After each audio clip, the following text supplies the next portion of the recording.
Jimmy Hollywood is an overlooked 1994 comedy crime drama film starring Joe Pesci as Jimmy Alto, a wannabe actor living in Hollywood with his hairdresser girlfriend Lorraine, played by Spanish actress Victoria Abril. He spends most of his time lounging by his pool and working odd jobs with his best friend William, played by Christian Slater. William suffers short-term memory loss.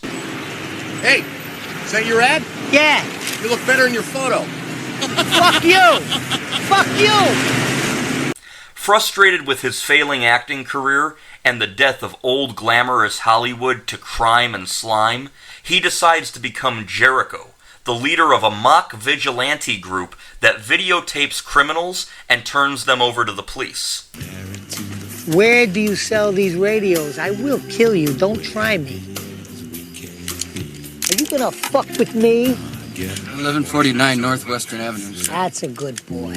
Jimmy and William leave notes to the police when they drop off the criminals, saying they are the vigilante group, the SOS. So you guys are now the SOS? What? The note. You guys are now the SOS? What did you put in that note? I just signed it. I mean, it had to come from somebody. Yeah, but where'd you come up with SOS? It's a movie producer guy. What movie producer guy? It's his initials, the guy who did Gone with the Wind. David O. Selznick? David? I thought his name was Steven. No, Steven is Spielberg. David is O. Selznick. I love that Gone with the Wind. Please, this is serious. Frankly, my dear, I don't give a damn. Wasn't that Gone with the Wind? Yes, that was Gone with the Wind, and it was also David O. Selznick. SOS. Directed by Barry Levinson, who directed such classics as Diner, Good Morning Vietnam, Rain Man, Bandits, as well as the 1990s NBC television series Homicide, Life on the Street, this film does have some funny scenes, but it is definitely more of a dark comedy with some elements of drama and suspense. Put it all on television. Let the people see just how fucked up all this is. Right in plain view. You remember that medfly problem? There's a little tiny medfly. They tracked it down and they caught it in Hancock Park. And they can't find these drug dealers. But we're gonna be the watchdogs. The guardians.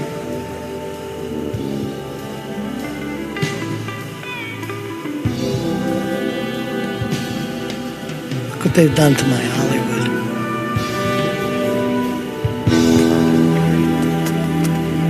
Sadly, this movie was not a box office success. It made only $3.7 million on a $30 million budget. Roger Ebert gave this film 2.5 stars, just barely a thumbs up, saying that he felt it started off very strong and then went flat. I kinda see where he's coming from, and like Roger Ebert, I found the opening credits of this film having Pesci's character walking down Hollywood Boulevard with his eyes closed, reciting the name of every celebrity star on the ground by memory. Burgess Meredith. Ray Bolger. Blank. Steve McQueen. Danny Kaye. Accompanied by Robbie Robertson's Soapbox Preacher as a wonderful, wonderful opening scene. When movies start off with some kind of musical scene at the opening credits that really gets you into it, you start very high. Van Heflin. Richard Widmark. Richard Widmark. Shit. All of the actors in the film are great. Joe Pesci, Christian Slater, Victoria Abril, and it makes a good representation of that kind of early 90s Hollywood. Dead in the doornail. Remember that? No. Postman always rings twice. Johnny Garfield. Remember he said that to the cop? That's why I said it to you. You're a cop. I said it to you. He said it to the cop. Said it to him, and he said it back. Dead in the doornail. Remember? Then remember in Body and Soul, he said, "What are you gonna do? Kill me? Everybody dies."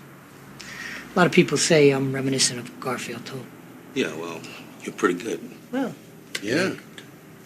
It also has a nice soundtrack by Canadian artist Robbie Robertson. I first saw this movie after renting it on VHS around 2004-2005. And what's funny about that is it was only 10 years old at the time, but it already felt dated back then. What do you suggest we do? I suggest you stop taping. Now give me the tape. Get away or I'll put a bullet through your fucking head. From what I can tell online the last 15 to 20 years, I think this movie does likely have a small cult following somewhere, and if not, it likely will in the future.